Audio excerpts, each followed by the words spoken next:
aming guest nasa labas, si Miss aming guest din dito, si Linda Minbignos Marcelo. Sa aking mga mag-aaral, magandang hapon. Ako'y nagagalak na makita kayo na nandito para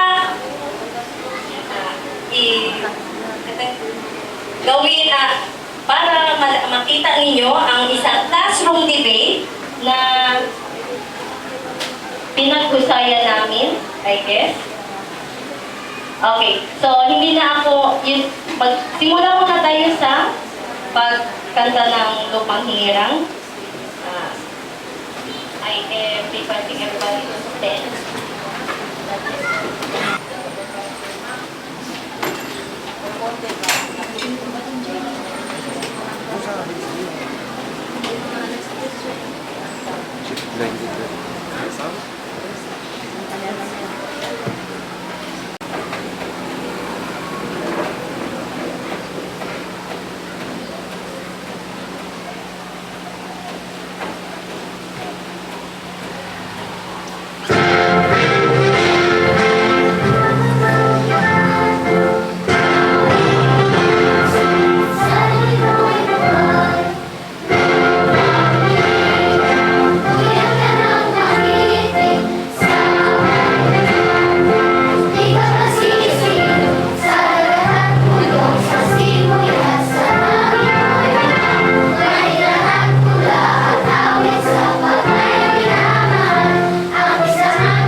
Ikinalalangan kong ipakilala sa inyo si Miss Joanne D. Coronel. Bigyan natin siya ng masigabong palakpakan. Ang pangalawang hurado natin ay nagtapos ng kanyang BEd. Science ang area of specialization. Nakatanggap ng diploma sa Physical Education sa Marine Science and Technology. Ang school guide ang designated ng ating paaralan, Master Teacher 1 at Grade 4 Advisor. Mga panauhin siya ay wala iba kundi si Mrs. Bernadette A. Limamo.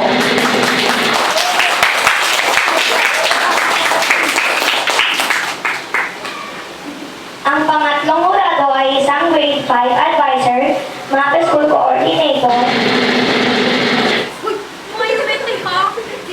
aktiwong trainer ng ating school choral at hinirang kamakailangan bilang Outstanding Master Teacher 1 sa buong Zamboanga Division. Ipinagmamalaki kong ipakilala sa inyo si Miss Aileen B. Bernardo. Ang mga miyembro ng panig na sumasang-ayon na mahalaga ang pagtatanim sa panahon ng industrialisasyon ay sina Glenn Mark K. Kirate, Alaika Kim S. Nadyor, Christine K. B. Mission, Abdel Aziz J. Limpao, Jasmine Angela P. Drapiza, Angeline G. Elabasato. Pagtatanim sa panahon ng industrialisasyon ay sina Clyde Mikey F. Tamisin, Angeline Yunis, and Alfred Jose Demate. Ang ating timekeeper na si Kevin A. Tudao. Siya ang magbibigay ng hudyat kung lampas na sa 3 minute ang pagsasalita ng bawat isa. At ako si Richly Kate F. Alabat, ang inyong lingkod para sa moderator sa debate ito. Simulan na natin ang debate. Tawagin natin ang unang kalahok sa panig ng proposisyon. Magandang hapon po sa inyong lahat at magandang hapon po sa inyong mga hurado. Ang industrialisasyon ba ay nakabubuti o nakakasama sa tao at bansa? Marami ang nagsasabi na gumanda ang buhay ng tao ngayon kumpara sa buhay ng tao noon. Ito nga ay may katotohanan, subalit kung susuriing mabuti, ito ay may kasinungalingan. Ako ay nasa panig ng sumasang-ayon na mahalaga pa rin ang pagtatanim sa panahon ng industrialisasyon. Sa ating kapaligiran, ang tao ay nakapokus lang sa mga nagtataasang gusali, mga pabrika na nagbibigay ng libo-libong trabaho, mga distruktura na dulot ng industrialisasyon, na ang dulot ay kasiyahan sa mga tao. Subalit sa likod ng mga ito, tayo ay nagbubulagan sa mga masasamang dulot ng industriya. Ang kabilang panig para sa kanilang kasagutan. Maraming salamat. Magandang araw sa aming mga hurado, sa aking mga kaklase, sa aking class advisor na si Ma'am Jenny. Ako ay pumapanig sa hindi sang-ayon sa pagtatanim sa panahon ng industrialisasyon. Alam naman natin lahat ang Pilipinas ay may binubuo na maraming isla at lupain ay hindi sapat para pagbabago tulad ng industrialisasyon. Pag pinag-usapan ang industrialisasyon, maraming infrastruktura ang itinatatayo sa kailangan na malawak na lupain para sa paggawa nito. Kung ito'y pagtataniman lang ninyo, paano kayo makakatulong sa pag-unlad ng ating bansa? Ang pagkakaroon ng malawak na lugar para sa pagtatayo ng pabrika, factory at iba pa. Ang makinarya ang dapat nating bigyan pansin ng panahong ito. Maraming mga paraan para maiwasan ang nasasabing mga sakuna ng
Magandang hapon sa inyong lahat. Ako'y naniniwalang mas nakakabuti para sa lahat ang pagtatanim sa panahon ng industrialisasyon. Bakit ko nasabi ito? Kailangan ang mga raw materials na aspeto ng pagawaan. Paano may tutuloy ang gawain pang-industriya kung nagkukulang na tayo ng mga hilaw na material na kailangan sa industrialisasyon sa paraan ng patuloy na pagtatanim natin. Magkakaroon tayo ng sapat na supply ng mga kakailanganing mga pananim at iba pang mga material na makukuha sa pagtatanim. Hindi na iba ang ating lahat. Sa ating lahat ang mga isyong naririnig natin tungkol sa climate change na iyan. Dahil ang hindi marunong magtanim at pahalagahan ang mabuting dulot ng pagtatanim.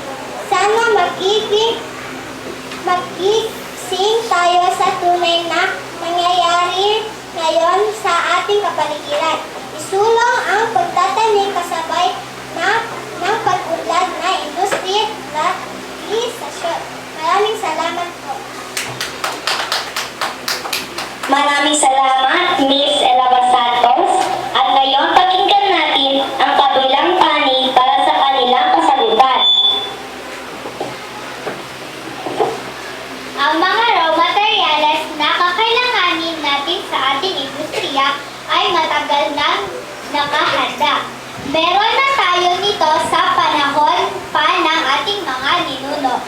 Hindi ito ang sapat na dahilan upang ipagpatuloy pa natin ang kanilang gawain tulad ng pagtatanim. Pagbabago na ang hinaharap natin ngayon at napatunayan na ng ilang siglo ang naidulot ng pagtatanim lamang. Masyado na tayong naiwanan ng mga umuunlad na bansa. Bakit hindi natin bigyan ng pagkakataon ang pagsulong ng industrialisasyon? Suportahan natin ito tungo sa maunlad na pagbabago. Nabanggit ng kabilang panig ang tungkol sa climate change na iyan. Talaga bang may magagawa ang pagtatanim sa climate change na sinasabi nyo? Ilan ba nila ang climate change na naranasan natin ngayon? Wala, diba? Anong ibig kong ipahiwatig? Paglaanan natin ang mga lupain sa pagpapatayo ng mga gusali, factory at iba pang para sa pag-unlad ng ating bansa. Ito'y siguradong kapaki-pakinabang at maraming mabuting dulot nito sa atin. Pagkakaroon ng mas maraming trabaho, maraming produksyon, mga produktong pang-export, maraming kita ang ating bansa at pwede na tayong tawaging maunlad na bansa. Salamat po.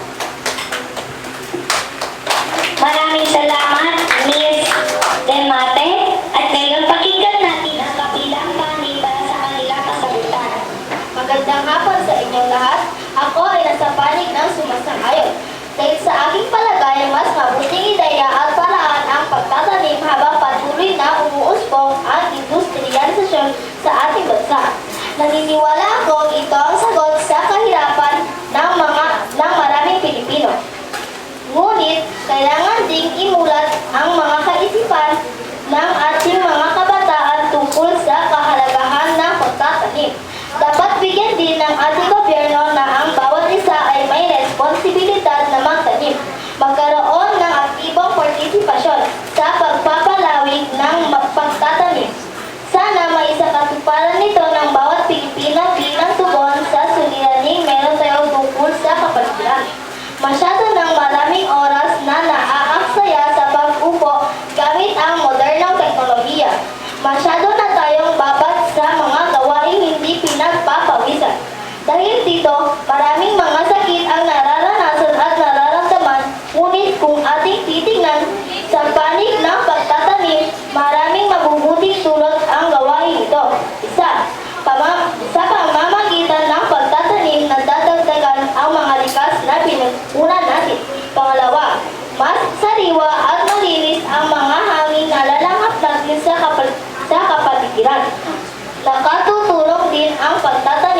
na mabawasan ang polusyon sa kapaligiran.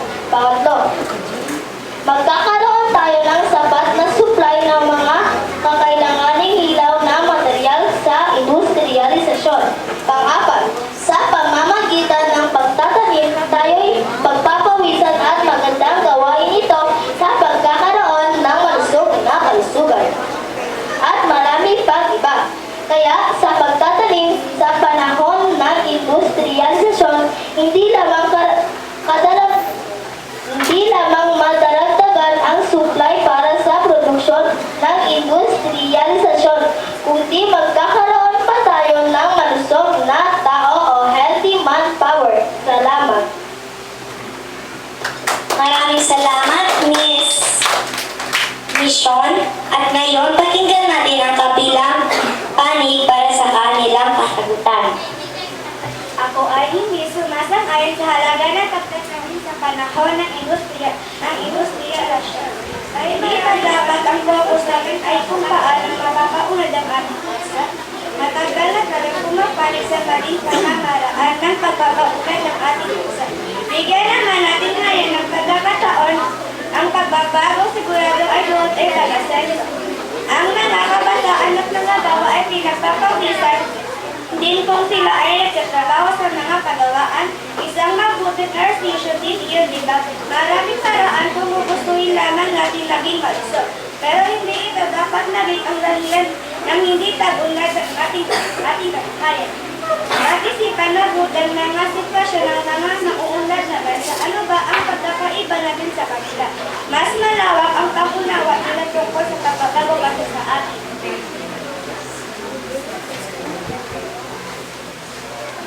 Maraming salamat, Miss Elopre. At ngayon, pakinggan natin ang kabilang panig para sa kanilang kasagutan. Ay si Adela Sis David Pao na sa panig po ako ng sumasang-ayon sa pagtatanim sa panahon ng industrialisasyon. Lingkit sa ating atensyon na karamihan sa mga Pilipino ay binabalewala ang pagtatanim sa panahon ngayon. Masyadong focus ang kaisipan sa makabagong gawain pang-industriya. Karamihan ng mga lugar ay hinagaan para magkaroon ng malawak na tanaman ng iba't ibang pananim na kapakinabangan. Marami na ng pagbabagong nagaganap sa ating bansa. Ngunit para sa akin, dapat kasabayin ng pagbabagong ito kahalagahan ng pagtatanim. Ang mga mabubuting dulot ng pagtatanim ay dapat isaalang-alang natin at bigyan din ng halaga. Tulad ng nasabi ng isa sa aking mga kasamaan sa panig ng proposisyon, maraming mabubuting dulot ang pagtatanim, hindi lamang sa industrialisasyon, pati rin sa kalusugan. Ika nga, health is wealth. Ang kalusugan ay kayamanan ng bawat nilalang. Maraming salamat po. Maraming salamat, Mr. Limpaho. Ako na hindi sumasang-ayon. Hindi na kailangan magtanim ng mga ordinaryong mamamayan dahil ang gobyerno natin ay may inatasan ng ahensya ng gobyerno para magtanim sa ating kapaligiran. Inatasan din ng gobyerno ang mga ibang sektor. Nandyan ang pribado at pang-publikong sektor para gawin ang pagtatanim. Kung aakuin ng lahat ng makasin, isa din sa mga rason kung bakit ang pagtatanim ay dapat hindi hinihingayat sa buong sambayanan ng Pilipinas ay dahil sa kakaunting piraso ng lugar na lang ang natitira sa mga mamamayan. Itong kapirasong lugar ay pwede pang gamitin sa pang-industriya or residensya. Uunlad pa ang ating ekonomiya. Kapag buhay ang industriya ng isang lugar ay masagana ang ekonomiya, nagiging maunlad ang isang lugar. Ang pagtatanim ay dapat isa na sa gawa ng mga taong may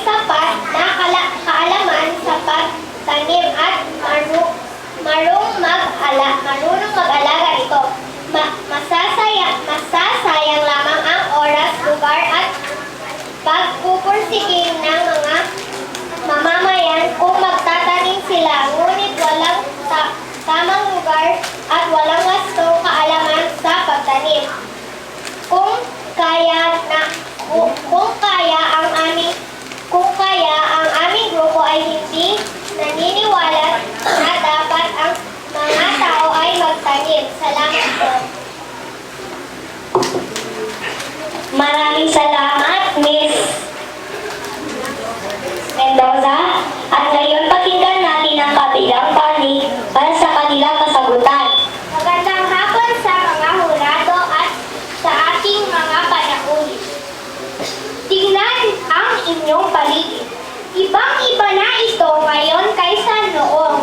Ipagtanong nyo sa mga lola at lolo. Nanay o tatay, naiiba na ba o pareho pa rin? Siguradong narinig mo na nang magsalita ang mga matatanda tungkol sa laki ng pagbabago ng kapaligiran. Marahil, ikinento na ngayon ang dating mga karaniwang naririnig sa radyo, nababasa sa pahayagan o napapanood sa telebisyon ay pawang mga malulungkot na kwento. Ang mga nauulat ay pawang tungkol sa pagkawasak ng ating kapaligiran at ang pagkaubos ng ating mga natural na pinagkukunang yaman. Kahit saan ka tumingin, nakikita mo ang kapinsalaan ng kapaligiran. Nag-iisa lang ang ating mundo. Maraming taon na natin pinagsasamantahan ang ating mga natural na pinagkukunang yaman. May utang tayong dapat bayaran at may tungkuling nagamutin at ibalik sa dati ang ating inang kalikasan.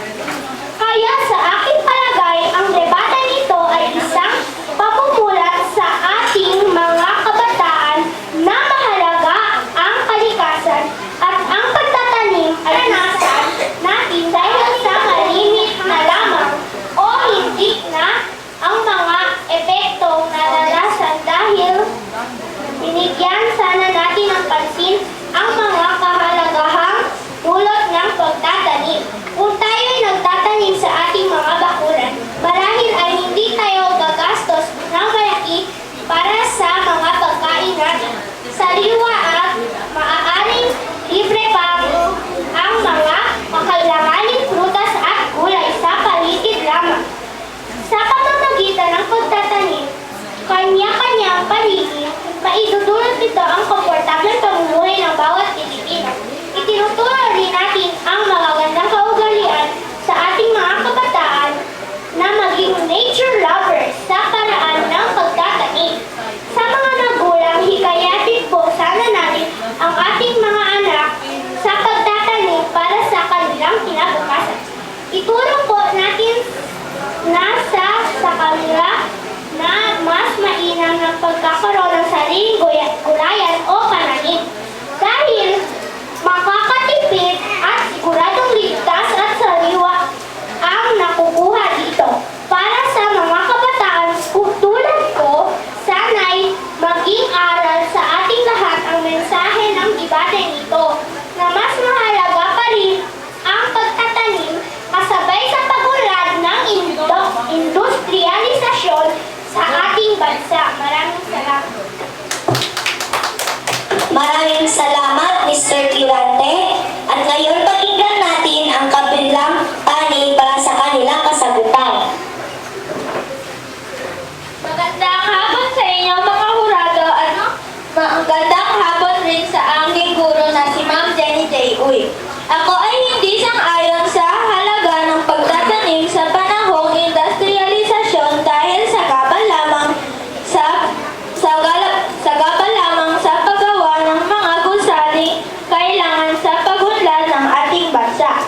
Ang mga imbensyon ngayon ay nakakatulong sa pagsugpo ng mga suliranin sa mabilisang paraan. Huwag nating aksayin ang ating panahon sa kakatanim dahil marami na tayong tanim ngunit hindi naman nakakatulong sa pagunlad ng ating bansa. Ang pagtatanim ay nagiging balikid ng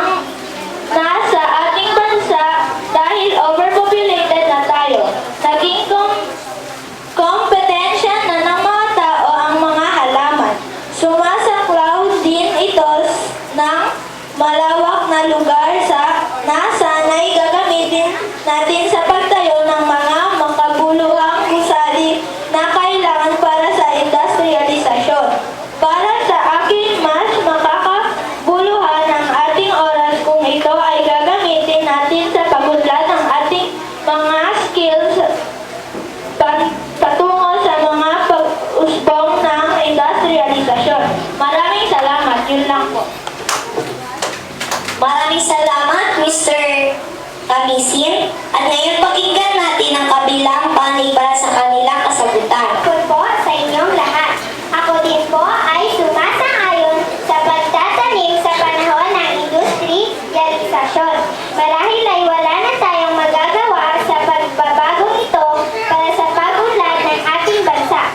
Pero sana'y huwag din natin isang tabi ang mga epekto dulot nito sa ating kapaligiran at pamumuhay. Dapat natin bigyan pansin at solusyon ang mga epektong ito para na rin sa ikabubuti ng lahat. Isa sa mga solusyon ang pagtatanim. Huwag nating itigil ang pagtatanim habang umuunlad ang industrialisasyon. Dahil malaga itong gawain ng bawat tao kasi tungkulin natin ito sa ating kalikasan. Dapat hindi mawala ang pagiging masipag ng mga Pilipino. Sa pagtatanim, maraming dulot ng pagtatanim sa kalusugan, mas mainam ang natural na ehersisyo na may pakinabang. Hitting two birds with one stone. Ika nga sa kasabihan, habang nagtatanim ka ay pinagpapawisan ka. Gumagalaw ang buong mong katawan. Sa pagtatanim, mag-ehersisyo ka na at nakakatulong ka pa sa problemang pangkalikasan. Sa hinaharap, nagtatanim ka na para sa kinabukasan mo. Hindi ba masaya at mabuti ang dulot ng pagtatanim?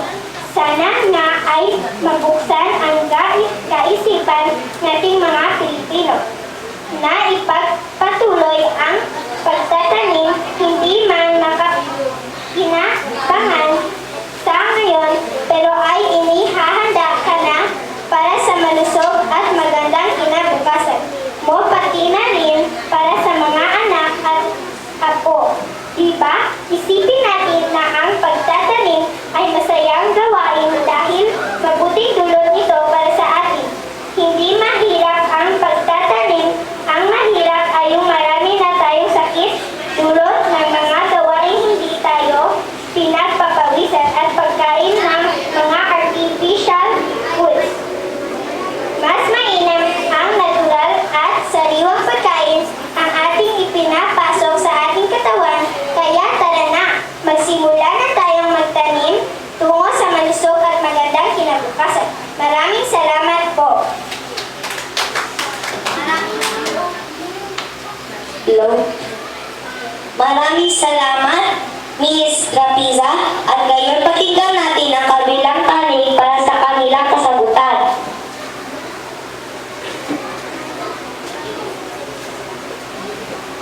Magandang hapon sa inyong lahat. Ako ay sa panig ng oposisyon na hindi sang-ayon sa pagtatanim sa panahon ng industrialisasyon.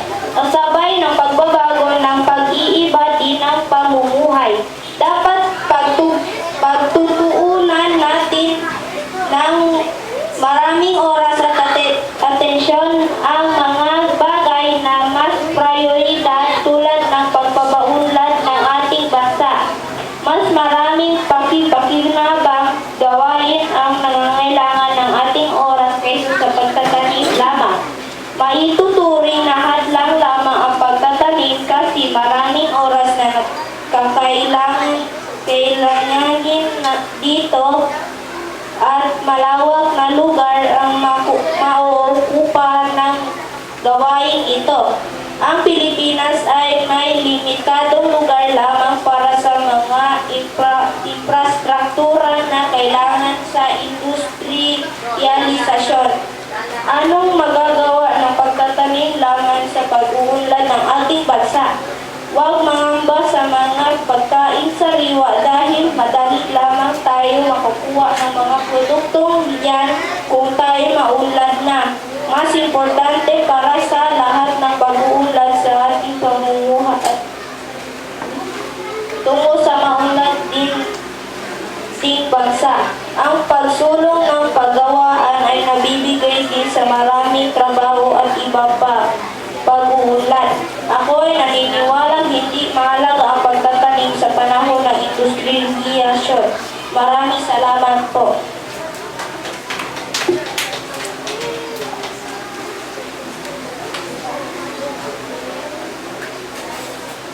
At dyan nagtatapos yung debate ng bawat isa tungkol sa panahon ng industrialisasyon. Mahalaga pa ba ang pagtatanim? Bago kong kunin ang mga suhestyon ng ating mga hurado, ay gusto kong malaman kung naintindihan ba ng mga taong andito ang pinagdedebatehan natin. Okay? So, tanong ko, naintindihan niyo ba ang mga panig ng sang-ayon at di sang-ayon? Okay.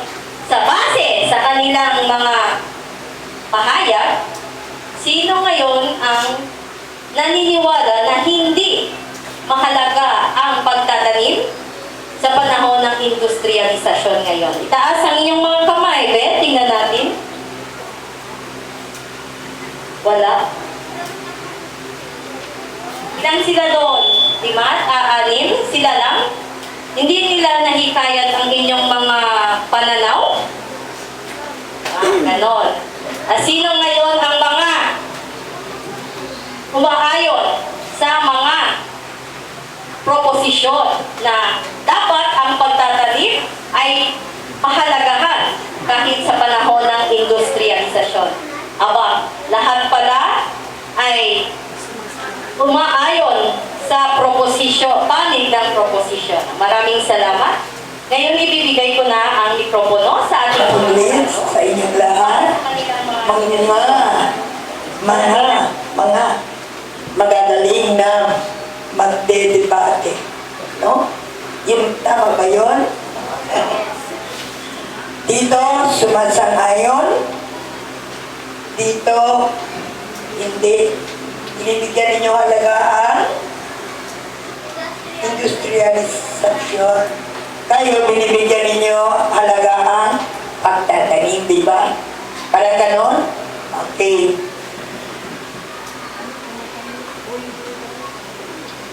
Una, gusto ko bigyan ng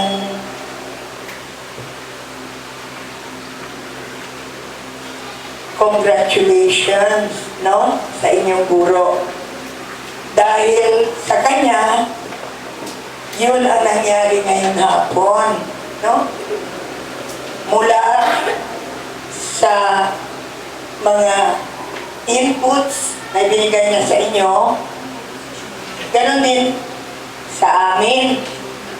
Marami din doon nasa mesa, no? At handa-handa na yun kung ano ang isusulat namin tungkol sa gawa ninyo ngayon hapon, pati ang guro ninyo. Alam nyo, no? Maganda ganito ang gagawin ninyo. Dahil bawat isa, bawat panig ay binibigyan ng karapatan, may paliwanag ang bawat paksa, no? Ito ngayon ang parang hinahanap ngayon ng ating mga guro at bata, lalong-lalo na sa inyo, no? At tamang-tama din ang ginamit ng wika ay wika Pilipino.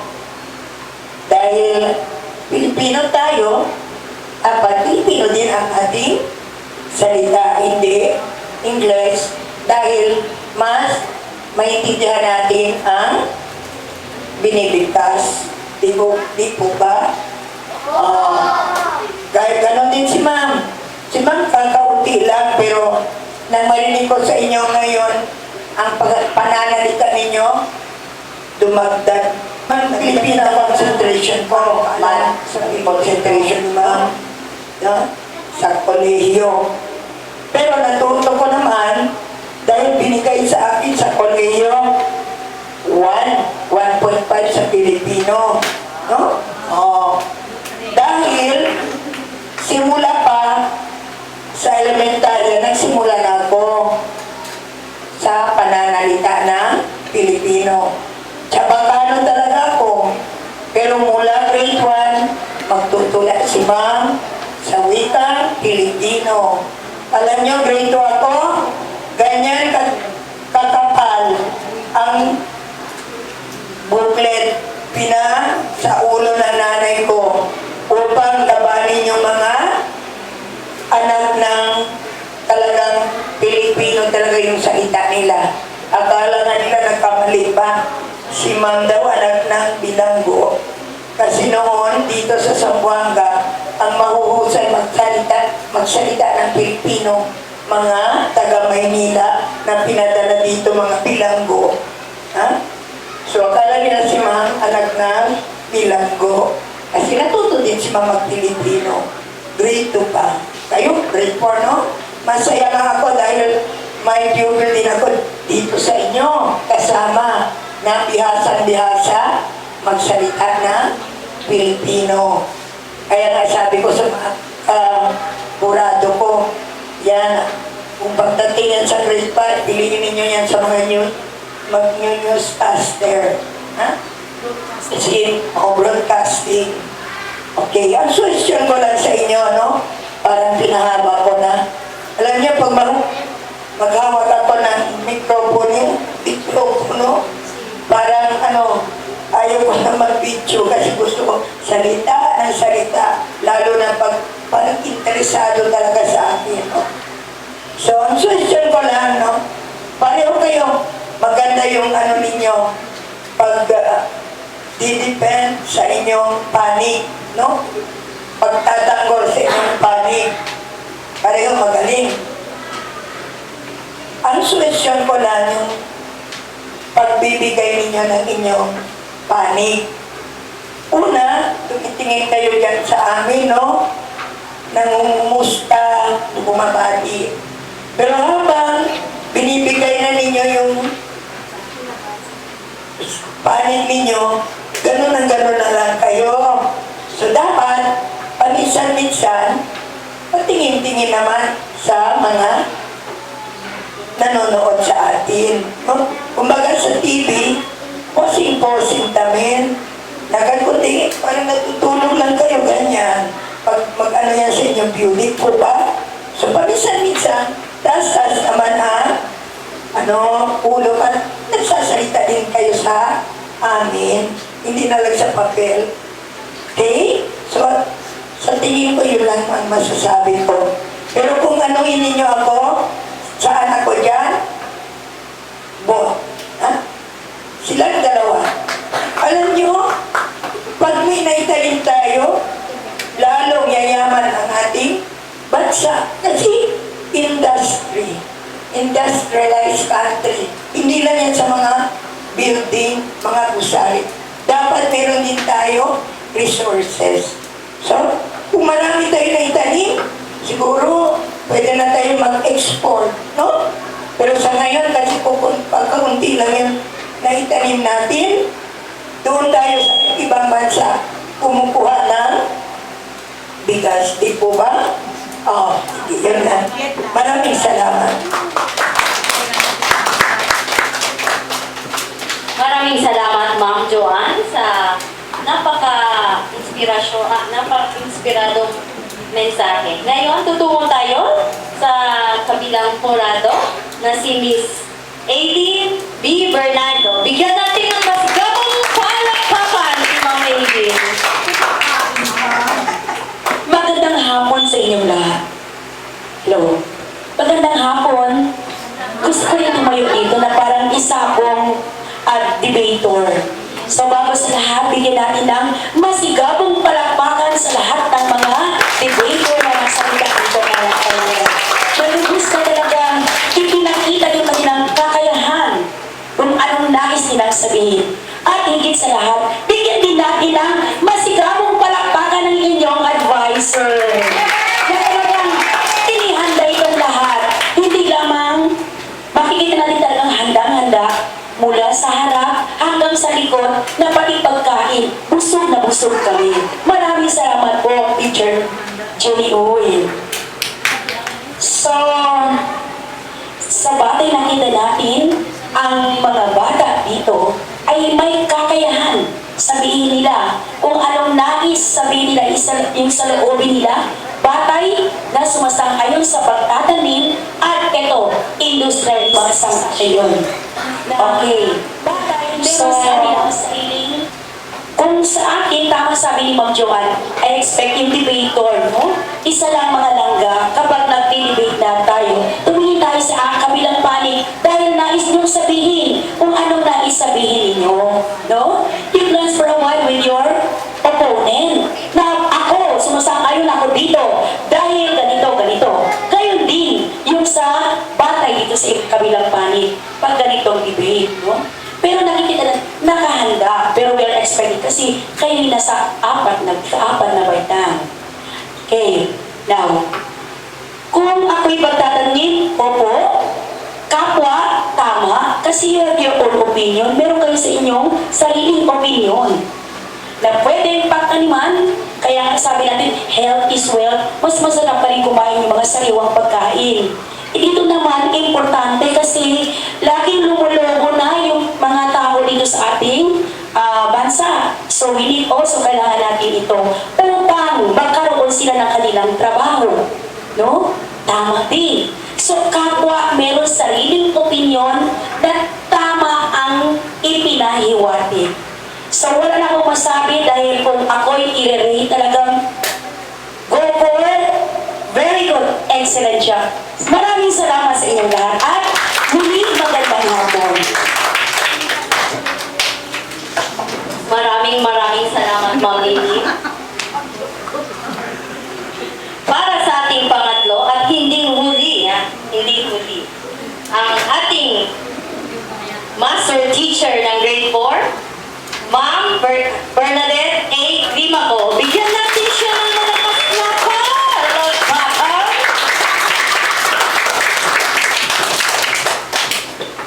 First of all, good afternoon. Better afternoon to each and everyone. My congratulations to the English ng si Mama.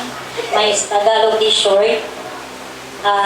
Both the paper group and the paper group for the team sa panahon ng industrialisasyon, mahalaga pa ba ang pagtatanim? So my congratulations. So a debate is an argument between the two panic, no? The favor and the in favor and the in favor. So I saw both strength in your group. There was a strength in this group. There was also a strength in that group. Because I know your teacher, Ma'am Jenny Uy, before you had this debate, she asked you to research, di ba? Yes or no? Yes! Right. There was a research made. That's why you were able to maintain your answer in connection with the theme you were debating on. Alright. Both of the groups were able to express ideas. No? Ideas were conveyed clearly. Alright. Yabda lang nga ni si Ma'am Enante, no? If it is, when you are standing in front here, see to it that you have to maintain an eye contact with your opponent. Diba? Alright, that's it. One. Your answers were all good. It was based on reality, based on experience as well. Okay ba? Yes or no? Yes! Alright, it was based on experience and based on reality. So, my congratulations to the teacher, Ma'am Jenny Uy, for giving you the opportunity, and you should be very thankful. Diba? Very thankful to Ma'am because if not of her, what is that, your debate today,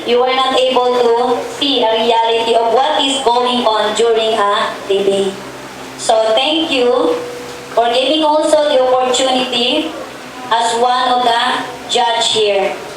And a blessed day to everyone. Maraming salamat at dyan nagtatapos ang ating debate sa araw na ito.